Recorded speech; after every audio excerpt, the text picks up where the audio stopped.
Welcome, Autobots and Decepticons, to another episode of the Lunch Table Podcast. And in this video, we will give you our spoiler-filled review for Transformers Rise of the Beast, now playing in theaters. If you guys like this video, please actually like this video. We have plenty of thoughts to say about it. We're going to get into explicit detail. So if you haven't watched the movie, check out our non-spoiler review link down below. Dylan, let's get started with your thoughts. Yeah, really fun and entertaining. This is probably one of the better Transformers movies. We'll be doing a Transformers Revisited episode really soon, so check that out. But yeah, I thought overall it was great to watch. I love the introduction of the Maximals. It felt very close to the animated series from the 90s, I believe. And yeah, they wasted no time introducing a Unicron, which I like. Voiced by Colman Domingo. He sounded a lot like Orson Welles from the 1986 movie. He was like really like menacing, and I just love that shot of like how massive he is, like when he devoured planets. It was so cool. And Scourge also as a villain was really cool and very different from Megatron. I would, like I said in the non-spoiler review, kind of similar to Lockdown from I believe it was The Dark of the Moon. He was really cool. Further. Yeah. Oh, I'm sorry. Maybe it was Extinction. Yeah. He even collects like insignias. I thought that was really cool. That's cool. He's like a bounty hunter almost. He had like different ones like Decepticons, Autobots. I thought it was cool. Yeah. Also, like I didn't expect to see Ape Link in this movie too. I thought that fight was a little too fast in the beginning, but it kind of showed us like how good like Scourge is as like a hunter. But yeah, let's get your thoughts on the beginning. Yeah, in the beginning, so I like that. I like the fact that they introduced the Maximals in a different planet. It reminds me, it's exactly almost similar to the animated. So I like that they kept the source material intact at least, and they used it properly. And then apparently they had to leave. So this whole story revolves around this key that can transport Unicron to around the galaxy, basically, and eat planets.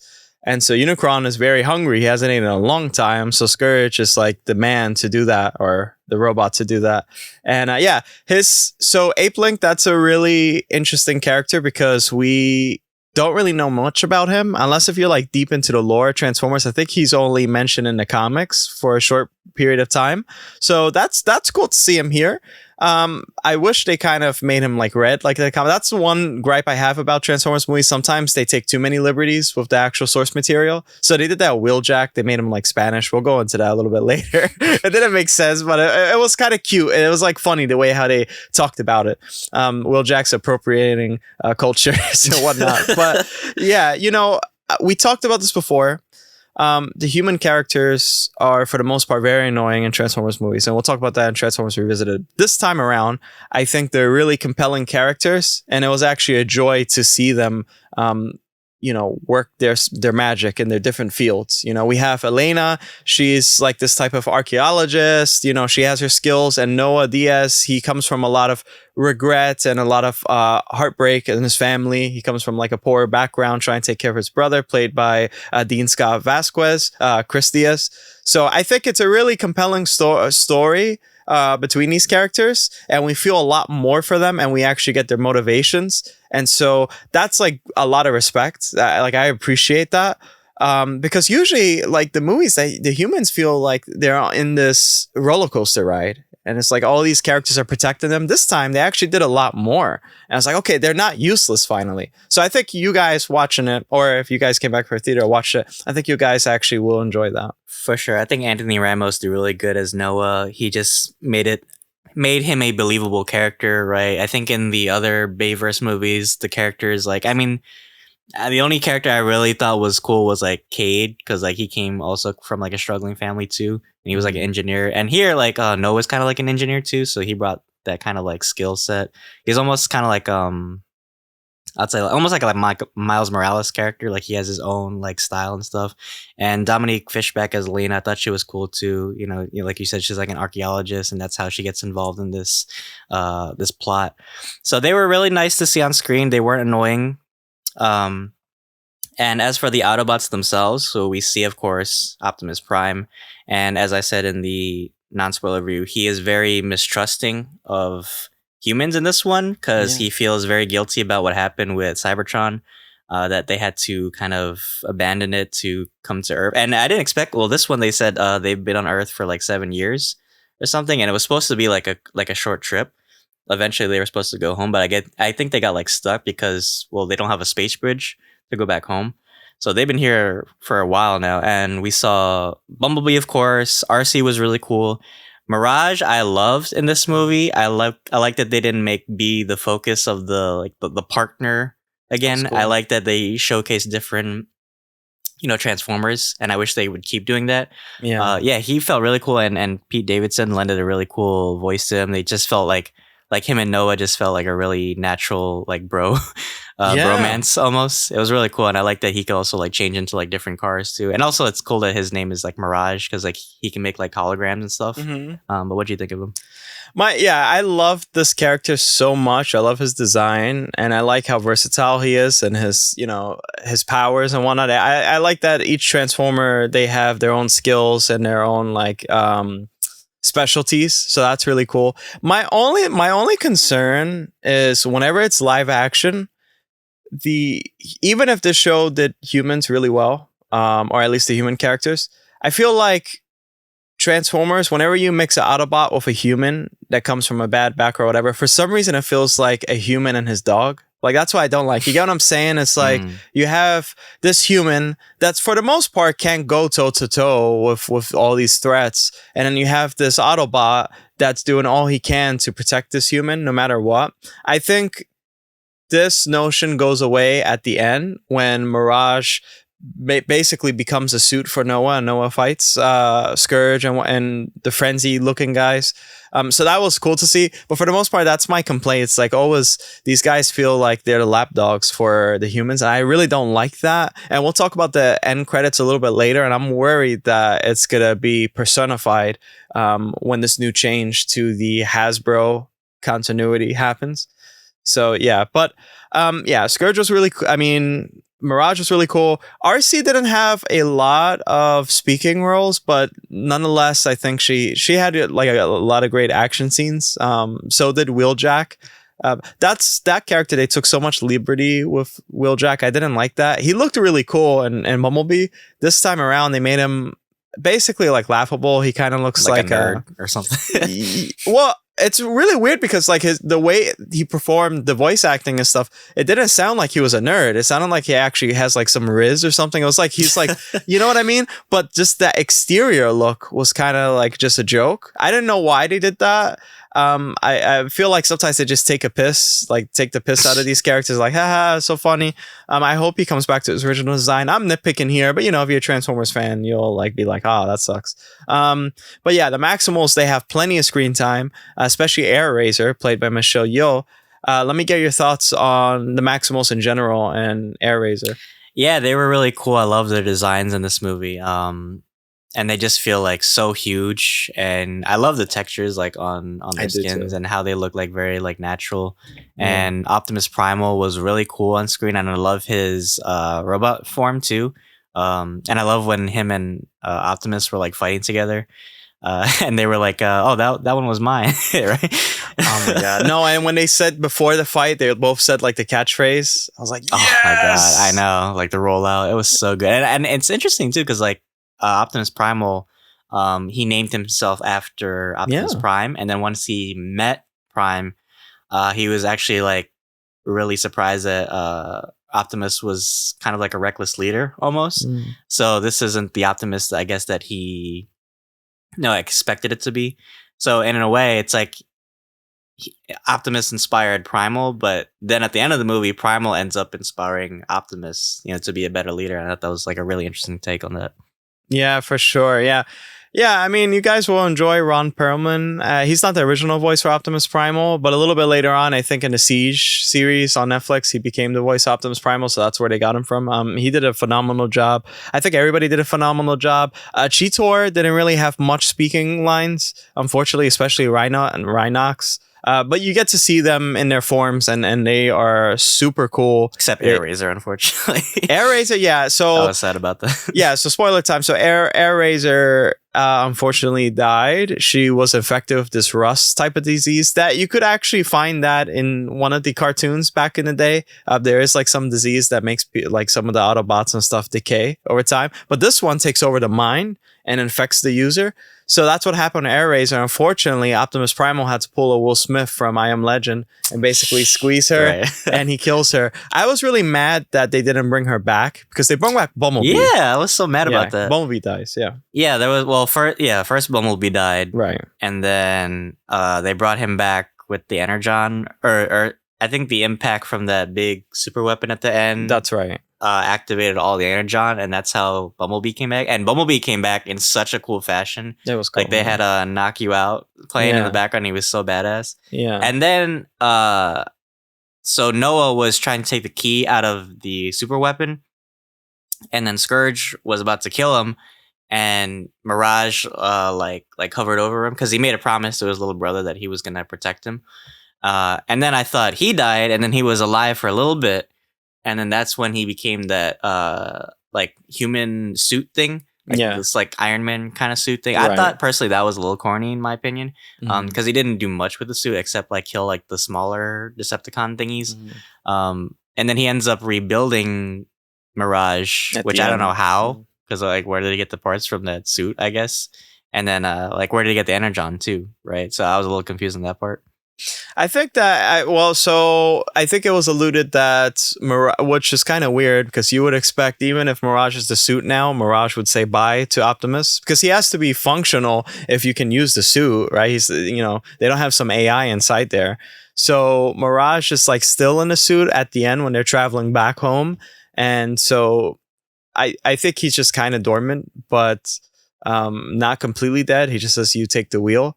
That is a callback to Sam or Spike Witwicky or whatever from G1, like the movie when they had the suits. So that is kind of like a callback. So you kind of see that they might use that a little bit later on, which again, I actually like that because now it shows that the humans can go toe to toe with some Decepticons, albeit even if it's a distraction, at least it's something. It's better than having 7 of these guys try to defend you while you're going to like the corner store. So I like that notion. I thought the end battle, of course, that's the biggest part of the movie. That's what everyone sees from the trailer. I thought it was really well done. Sometimes the camera movement was a little bit overwhelming, but I think that's what you come to expect, even from the Bayverse movies. It's just like be in awe of the moments, especially in IMAX. Ooh, boy, that was really good. Right. It was really cool. And even seeing like Unicron, like the scale of him, it was so like it was so immersive. Like you felt like you were in that battle almost, and it was kind of claustrophobic because so much was happening.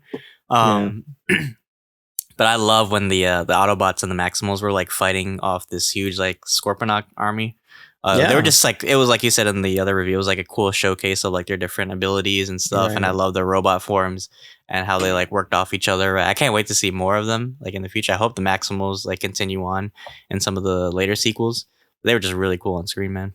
I would love to see spin-offs for the Maximals and I tried to incorporate the animated series somehow into it and try to make it work. Unfortunately, we might have to wait years now because the last Transformers movie was 2018. So, I mean, yeah, is it a good quality movie? I think so. I think I compared it to Sonic the Hedgehog last review. I think it's just a fun movie to watch with your families, or it doesn't really matter which generation you're in. Just watching this movie, I think you could really enjoy it. Plus, it takes place in the 90s.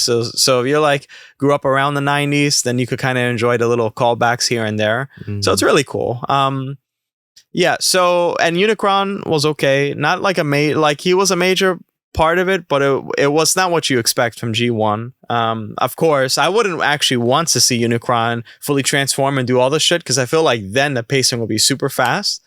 But I think he might come back. If they did do Unicron, which I'll probably touch on in the revisited, I would, because they do mention Primus in this movie, which is basically Cybertron, like the robot form. Yeah. So if they did, I'm glad that they didn't actually have Unicron transform in this one because I think it would be too early.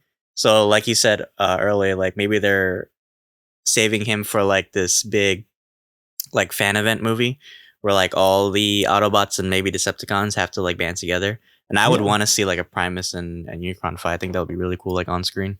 Oh yeah, on both fronts. I think that's probably the end game. Like of the Transformers movies. And I don't know if they're going to do like a reset or something like that. I just hope it doesn't lead up to the Michael Bay universe. There again, it's alluded that they might. I just really hope they forget about that and just try to do their own thing and just do the reboot that it seemed like it was going to be. Okay, so the biggest, I think, end credit and the biggest shocker for me was that Noah Diaz is trying to get a new job. It seems like at a security firm or something. And the guy knows everything. The interviewer knows everything about Noah. And he hands him a card. And then later on, the guy goes through like this secret passage and it's like all this high-tech stuff. It kind of looks like S.H.I.E.L.D. Noah turns around the card and you see the insignia for G.I. Joe and it says G.I. Joe there. Let me get your thoughts on that merger. Oh, man. I was so shocked when I saw that. I didn't expect that, to be honest. Yeah. I thought it was going to maybe do like a kind of sneak preview of like what the next movie might be. But it looks like now Hasbro is kind of doing their own cinematic universe now, and it makes sense because I mean in the comics the Joes did crossover with the Transformers for a bit, so I would love to see how they do this. But that begs the question is like, are they going to reboot the G.I. Joe franchise as well? Because the last two movies were pretty ass, to be honest, and I hope if they do reboot it warrants a sequel, I guess. I don't know, maybe actually now I'm thinking about it, maybe having the Joes introduced through Transformers might be more successful. Kind of like how they did Punisher and Daredevil. It's like, you know, that's their debut, right? And then from there, then they can do their own spinoff. But let you get your thoughts on it. Yeah, well, I wonder when the next movie will take place. It has to be probably the early 2000s. And so if you do that, I mean, we had Snake Eyes.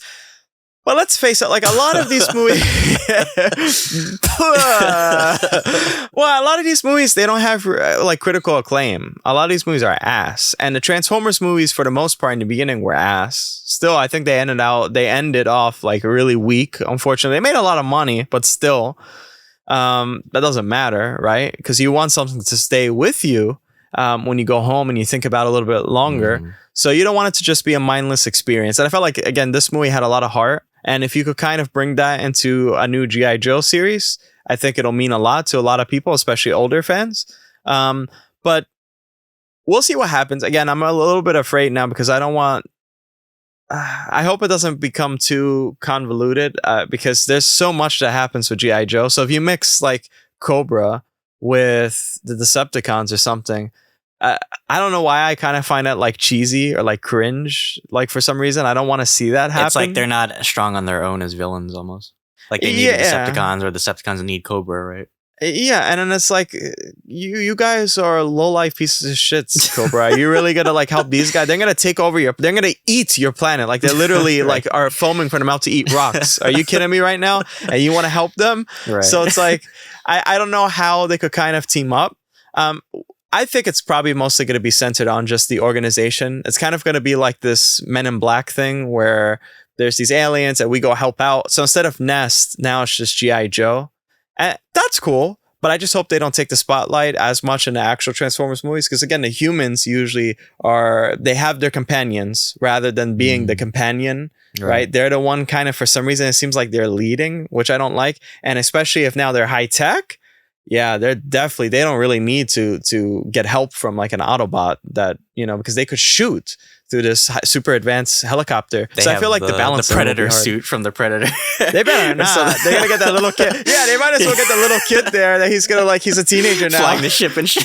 Yeah, you might as well. And then bring Lando Calrissian to like help out at the end. Now like, I know what? I heard it all. Well, hey, Hasbro. I mean, so what do you think that tease was cool, like for the most part shocking or corny? Like what do you think about that tease? I thought it was surprising for sure, and I think if they do it right, it could be a really cool collaboration, and it makes sense because like I said, it's Hasbro.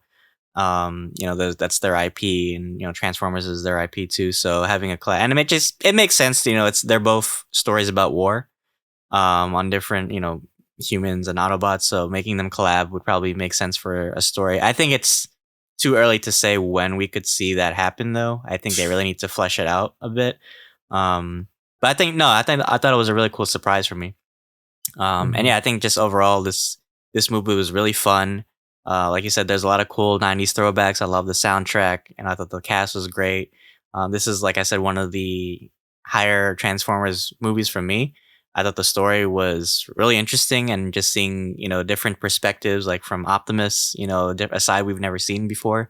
So overall, I can't wait to see, what the next movie brings, if it'll, have this kind of heart, like you said, instead of just focusing all on just like big budget, right? Because I think all the Transformers movies are big spectacles of like big budget and CGI. Also, I was surprised how many studios got involved with this movie in the beginning. Yeah. When we saw like all those different studios, like, wow, there's a lot of, creative minds behind this movie. So it was really cool.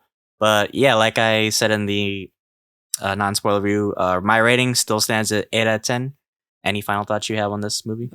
For sure. I think, Bumblebee, I think also had a lot of heart. It was really different, and it had plenty of callbacks as well. So I think that's going to be the new tradition, is to call back from that time period. So watch, we're going to see in the next one something about Gwen Stefani or Britney Spears or something. The idol.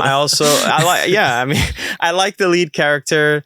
Both. I like them a lot, and they go back to Haley Steinfeld's character, where like she has like a nice upbringing, she's struggling here and there, but for the most part, it's like very, really sweet. The outcome of meeting the Autobots, and at the end, I think it's a nice resolution. So in this movie, I think it was a nice resolution as well.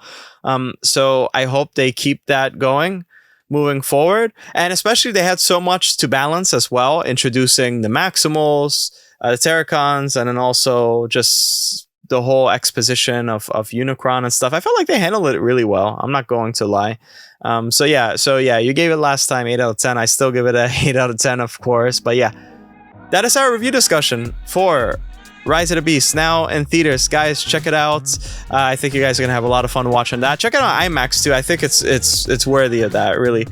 So yeah, we have a lot of stuff coming to you pretty soon. We have a lot of reactions. If you guys are new to the channel, you didn't know, we actually do like video game award show channel reactions and whatnot, and we have a lot of reviews coming out soon. We had The Boogeyman. That's another movie that I have to actually edit now. So we had The Boogeyman review. If you guys want to watch that, go check that out as well. But Dylan, why don't you take us away? Yeah, and also we have a review for The Flash, a non-spoiler review. If you guys want to check it out, because it will be coming on June 16th. With our schedules right now, we're not sure if we're going to be doing a spoiler review, so check out our other review as well. We have a lot of content out already. Guys, thank you for the 400 subs. We're really appreciative of you guys for supporting our channel, So, as always, thanks for having lunch with us, and roll out, guys. Roll out. See you guys.